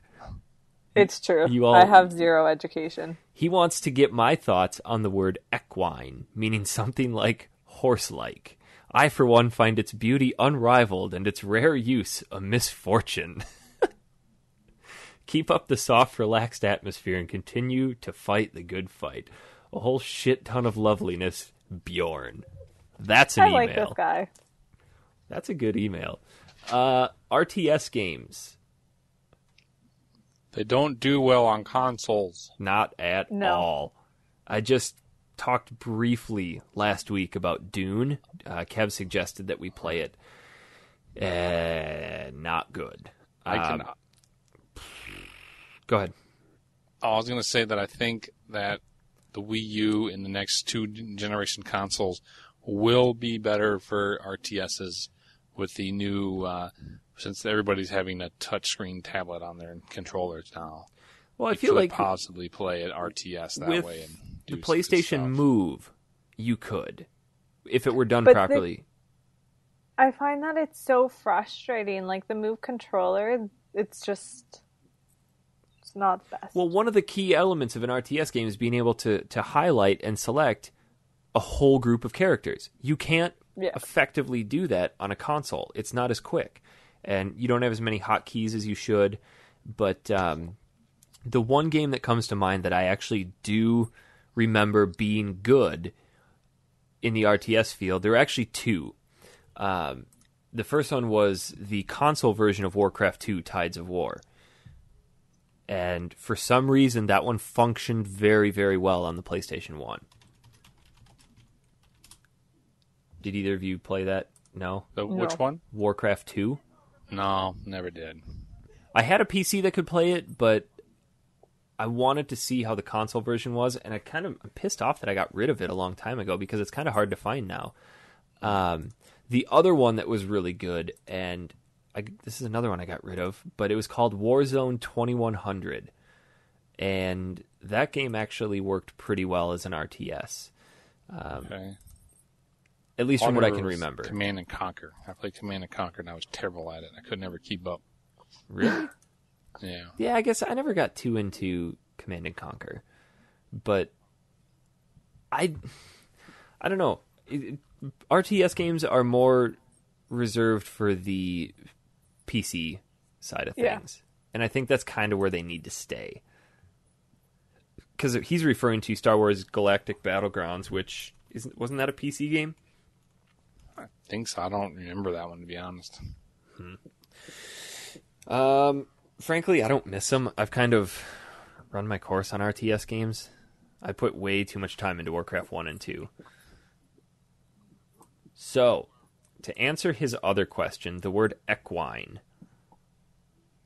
I don't know how I feel about it. I like it. I use equine all the time. I do too, but I feel like it's one of those words where you use it around people who don't know it, and they're just like, you're a pretentious douche. Shut up. Yeah, I was in Pony Club, so me and equine get along pretty well. What's Pony Club? I don't know when that would come up in conversation with me on a regular basis. So, well, what about with the horse racing game that they have out? What's that called? The one where Equestrian or whatever it is. Well, like equestrian is about like horseback riding-esque. Right. But I guess my sister-in-law's a vet. I could maybe use it when I talk to her. She would say that she's an equine vet. She could if she's a large animal vet. Just call her up and ask her how those equines are going. Yeah. So. I don't think you would use it in that context. Equinic? Not so much. I don't know. We're reaching here. It's a misfortune that we don't use it more often, I guess. It is. Right. Yeah, I think I use it plenty. Let's see how many shows we can try to work equine into. Oh, it's so going to happen. Oh, man. All right. Thanks, Bjorn. So. I think we've gotten to the one that you want to read. I did. I want to read Christopher I know exactly why you want to read this, too. Oh, you do you? I do. Oh, yeah. Y'all are in for a treat. Okay. He's not kidding. Hey, Factory Sealed. I've been listening to your podcast since the beginning, and at first I was skeptical. This has changed because y'all hit the gooey retro part of my heart, and I can't thank y'all enough for unleashing my nostalgia. Other than that, I wanted to ask y'all some questions. I know, I said y'all a lot. I'm a college student from Pennsylvania, working on becoming a middle school teacher, and I love video games. Sadly, I don't have much time anymore to play them. I've done a couple of research papers on video games and addiction. Do y'all think video games can become an addiction?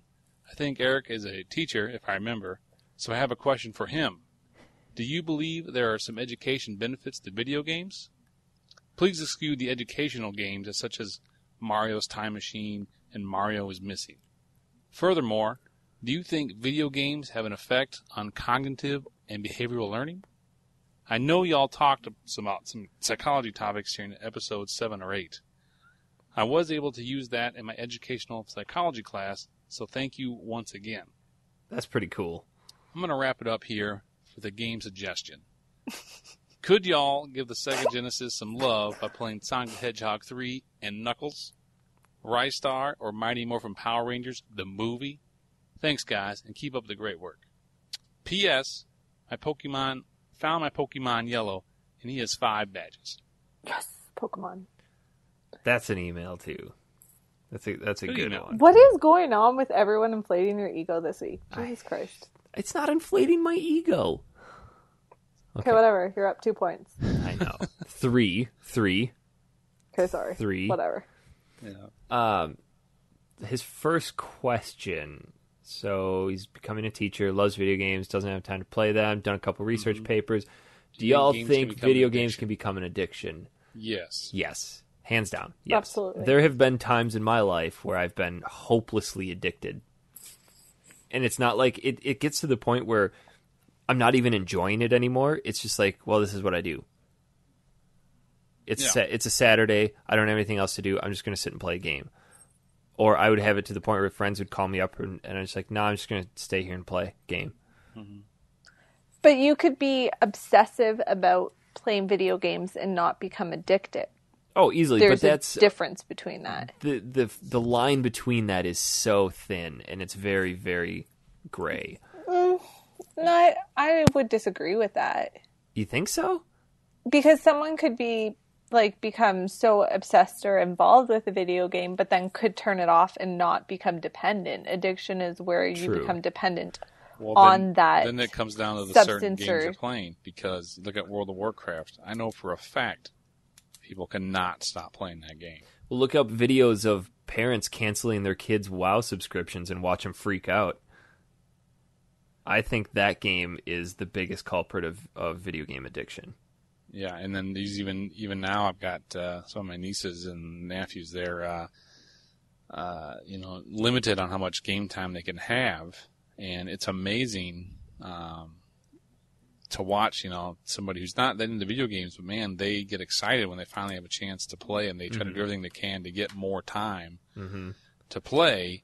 But then I wouldn't say it's necessarily addictive, but the point is that it's that's the one thing they want to do, you know what I mean? Like, rather than anything else in the world, they want to be able to play their DS for an hour. See, but I'm fine with some aspects of that, because if you think about, World of Warcraft, you're socializing with people. So people canceling your subscription, that's basically shutting your world off to your friends that you've made these really great associations with, and you've become really close with them. So I think that, this subject is, really near and dear to my heart, because I'm doing my thesis on this. So it's... Well, and I can understand that too, because a lot of people see World of Warcraft as just a game, and gaming, although it is becoming very mainstream, is still this scary monster under the bed for a lot of people. They don't understand it, they don't see the merit in it, and within this past generation, social gaming has really come to the forefront, where you interact with people and you actually get to know them and who they are.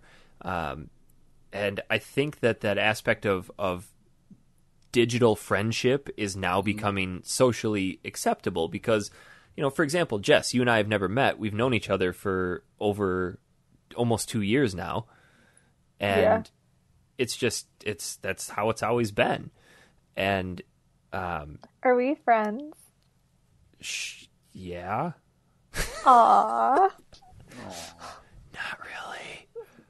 Shut up. I only have 1 year and 9 months to go. Yes. You'll get there. But no, I think you're correct in that. The social aspect of it is very, I think that's what's addicting for a lot of people, because some people that may not necessarily have the best in-person social skills may thrive in an online environment. But let's look back. To me, I step back to when I was a kid, right? Mm-hmm. And growing up, there wasn't the internet, there wasn't Wi-Fi, there wasn't playing with other people outside of who was next to you on your couch, right? Yeah. So there was none of that. But there was the people that didn't do very well interactively with other human beings, but they would find their release in who they were in the video game community. By playing the games and knowing on top of the games and being very good. And that kind of grew up all the way up to, to the modern age where there's the internet now and the social media and things like that, where people don't have to meet people to make friends with people anymore. But I also think that is, it can be damaging, because no matter how popular and accepted online interaction becomes, it's never going to fully replace real life social interaction. And it's very, very clear that some people lack social interaction skills. And unless you can find a job working online, dealing with people strictly via the internet, you're going to have to develop those skills. So becoming addicted to these online environment games, I don't think necessarily is healthy. Any sort of addiction is not healthy. I agree that any sort of addiction isn't healthy, but at the same time, the world that we know and that our society praises introverts. And if you look at the school, and I hate this in my class where I'll do group work, and I know I hate that I do this, that when I do group work, there's my introverted students who are going out and talking to each other and being engaging and exciting. And I generally think not better of them, but I think, wow, they're getting a lot more out of this than the person in the corner who's not talking to anyone. Mm-hmm. So the entire world that we surround ourselves in, especially in a Western culture, is very based on extroverts. So we praise extroverts and we try to get people to be very extroverted. And I don't think that's fair, because people who are introverted, it's not that they are not as engaging or they're not thinking about things. They just don't like to vocalize it or like to externalize it. They're more internal. So I think that in online gaming or any type of gaming environment, they're able to immerse themselves in that. And what's really beneficial about social games, or even gaming with someone on their couch, is maybe they're not able to communicate their feelings, but they can express them in the game. They can also have more confidence with their gaming as well. If you beat a level, you feel like you totally kick ass. So that will give them confidence to maybe eventually communicate more externally than having those internal thoughts. I completely agree with that, but you got to also look at the other aspect of it too, is that the internet provides this veil of anonymity where you can go on and be whoever you want. Let's say you're an introvert in your real life outside, but you pop onto the internet and you're just this really outgoing, sociable extrovert. I don't see how that is necessarily a good thing, because they're not becoming... I don't know how I'm trying to vocalize this. Maybe it's I'm going about this the wrong way. Well, I think we've gone a little bit away from the question, yes. Oh, but yeah, away from the question. I think in the most basic form, yes. Yes. Gaming can become a huge addiction. And when I was teaching, I'm not teaching anymore, so he was correct in that I was a teacher. I could see it very, very easily. And I'm not going to say this across the board, but generally, the kids who played a lot of video games had the worst grades. Now, again, I'm clarifying that, saying it was not universal, but generally speaking, the kids who would come in talking about nothing but World of Warcraft, Call of Duty, Minecraft, and Halo generally had the poorest grades because that's what they were addicted to. And the people who are addicted to something are going to talk about it the most. So I'm sure my A-plus students played video games, and they may even have been hopelessly addicted to them, but they also had that ability to balance the rest of their life with it. Mm-hmm.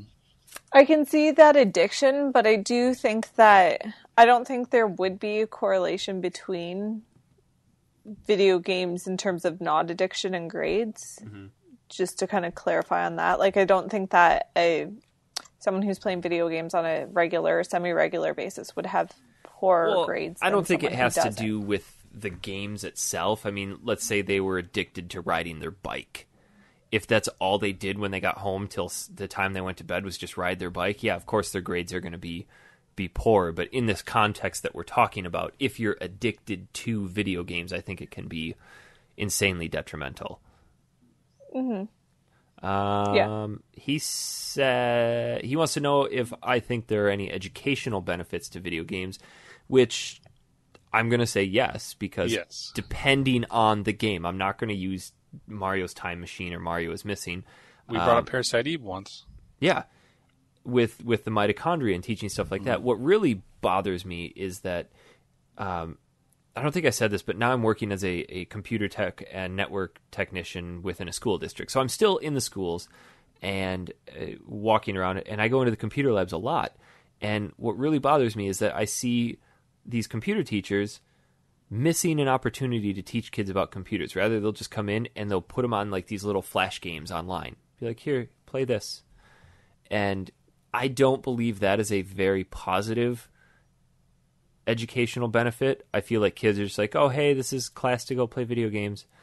And they're supposed to be educational, but I don't think the kids are getting anything out of it. I think in order for a game to be educational, there has to be some very strict guidance from the teacher. And I remember reading... I disagree on that. I remember reading a while back where there was a college professor who constructed a curriculum entirely around Skyrim, Elder Scrolls Oblivion.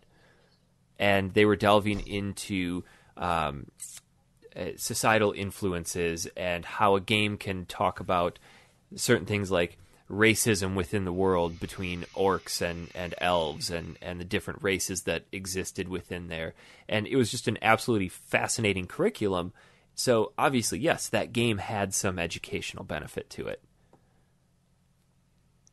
I think there's a lot of variables. Like, this is what I'm studying serious games, and I TA a course on serious games. So there's so many different variables, and it all comes down to the big question is, what do you consider learning? Because there's behavioral approaches to learning, which would be your typical, like, answer this question right and you get a prize, and that'll keep you going, where there's more the cognitive aspect too, which looks at more the thinking and organization of information that's going on behind the scenes. And then you can get to the constructivist perspective, which is looking at more games that are enabling individuals to construct knowledge as they go. So that would be more of your open world game. Like, there's 1,010 different reasons that would make a game more entertaining than another. Yeah.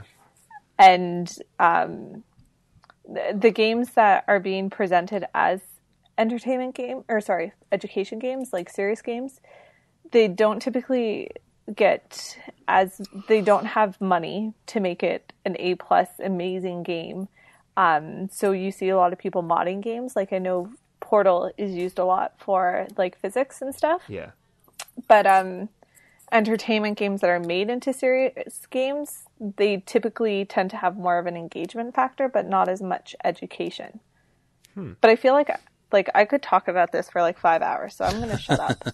And message me on Twitter if you want more information. So I think the general consensus is yes. Aaron, do you have any thoughts you want to add to that?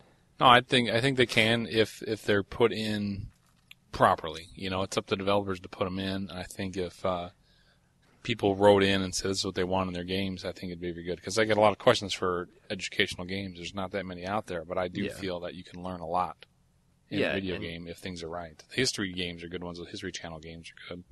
Yeah, if the game, like we were saying with Parasite Eve, has some educational stuff built in that you're just going to learn as a byproduct. I don't care for the games that hit you over the face with this is an educational game.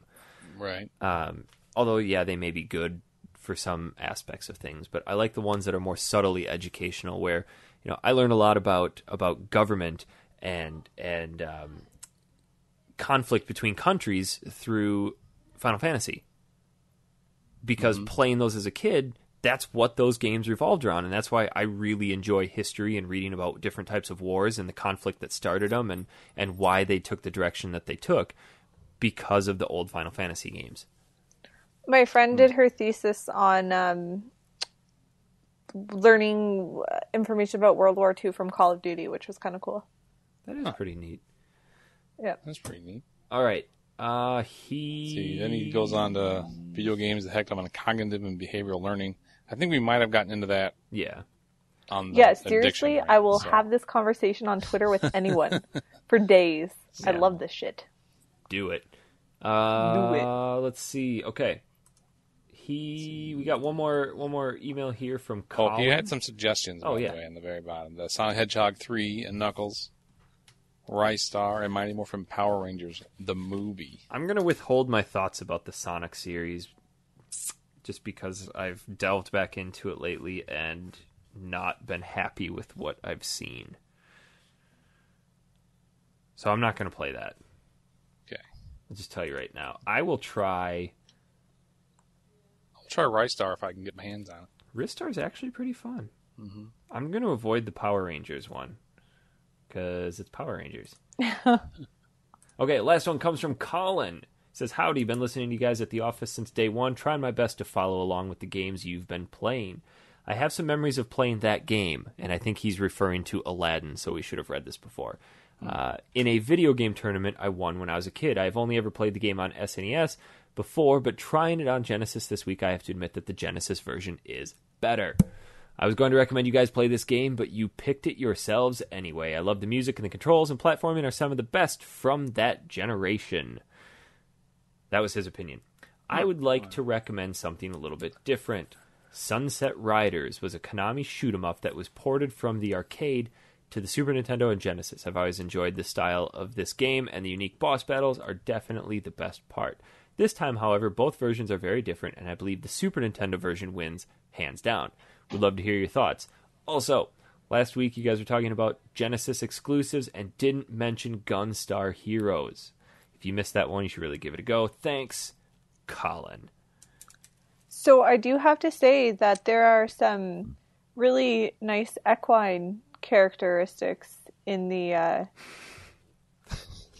equestrian Sunset world Riders. is surely getting its representation in both of those games.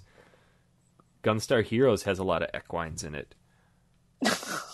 You know who kills a lot of equines? Me, Equines? in Red Dead Redemption. That's right. jerk face. That's right. Boy, my equine kill count. I'm totally going to stick my pony club on your ass. Your equine club. Baby Pony equine club. Little horse club. Yes, little horse.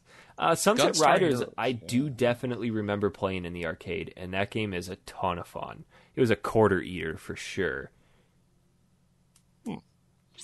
Basically, it's like your side-scrolling shoot 'em up, but you got gun, or a side-scrolling beat 'em up, but you've got guns instead. Okay. So both those games, Gunstar Heroes and Sunset Riders, are super short. So, all right. Let's see if I get my hands on. Let's decide. We're definitely trying Goof Troop next week. Yes. I'm gonna give Golden Sun a revisit. I'm probably not gonna get around to War of the Monsters. I will try to get that one. If I have it at work, I will definitely play that one. Okay. I'm excited for Sunset Riders now. Yes, I'm gonna try Sunset Riders and Gunstar Heroes, both of those, because they're short. I feel like there was another game that we were all going to tackle.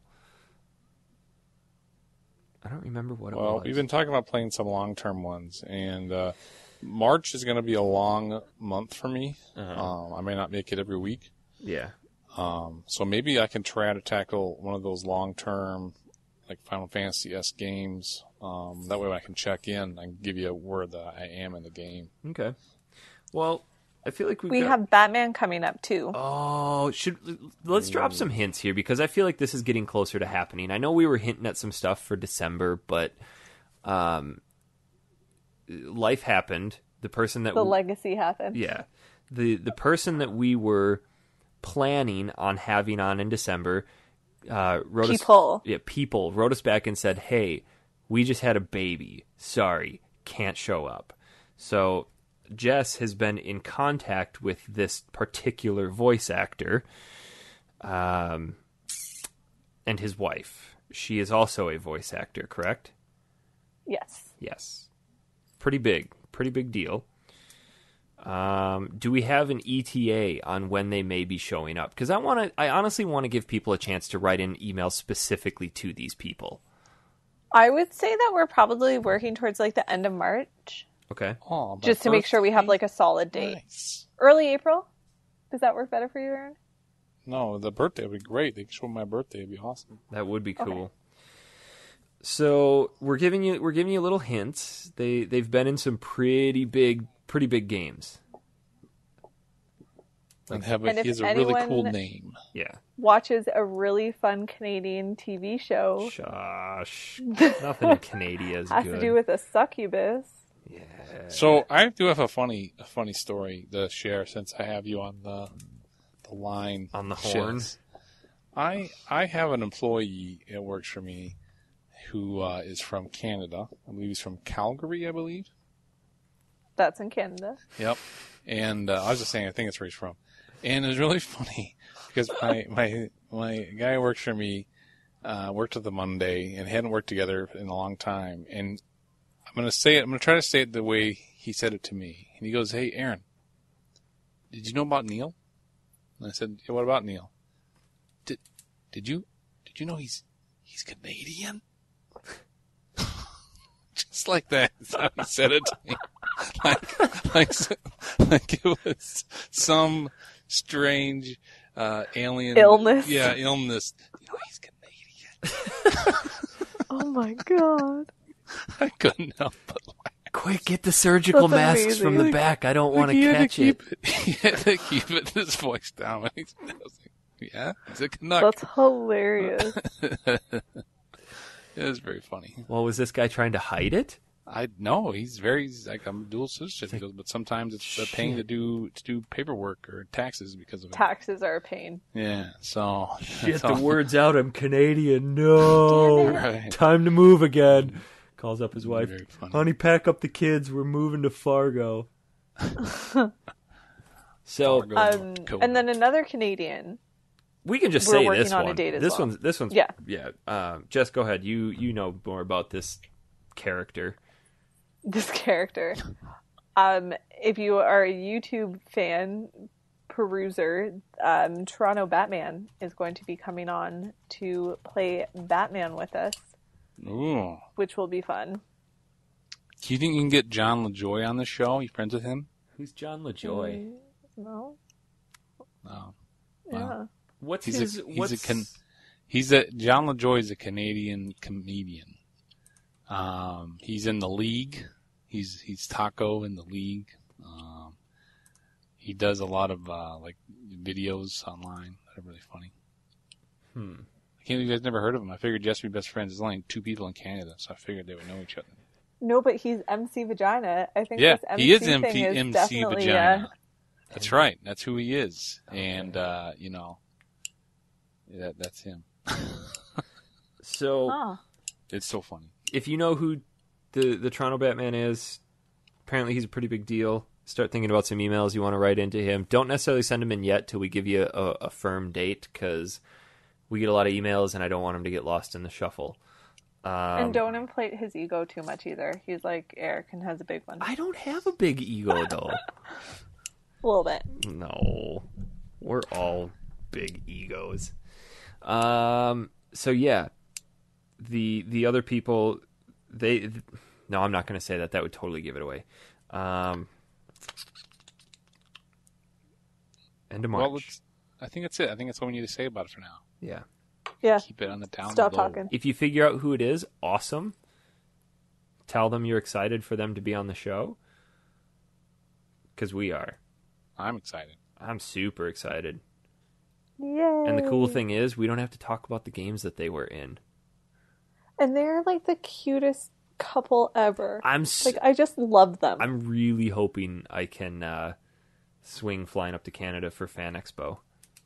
Yeah, that'll be fun. That would be sweet. So that's going to do it for this week / week and a half / whenever we get around to it again. Probably next week. That'll do, because we're not playing anything really long. Goof Troop, Golden Sun, Ristar, Gunstar Heroes, Sunset Riders, anything in between is all on the docket for next week. Jess, where can we find you on Twitter? At Jess M. Clarkson, the easiest name in the world. Aaron. Well, if you're interested, you can find me at Quilted Tunic. He doesn't tweet much, but what he does tweet is just earth-shatteringly profound. It's something You like really that. don't tweet very often. I don't even know I get tweets anymore because of my phone. I don't know. Yeah, But I'm always looking for stuff. You can find me at Honest Pizza. It's going to do it for the show. We will see you all next time.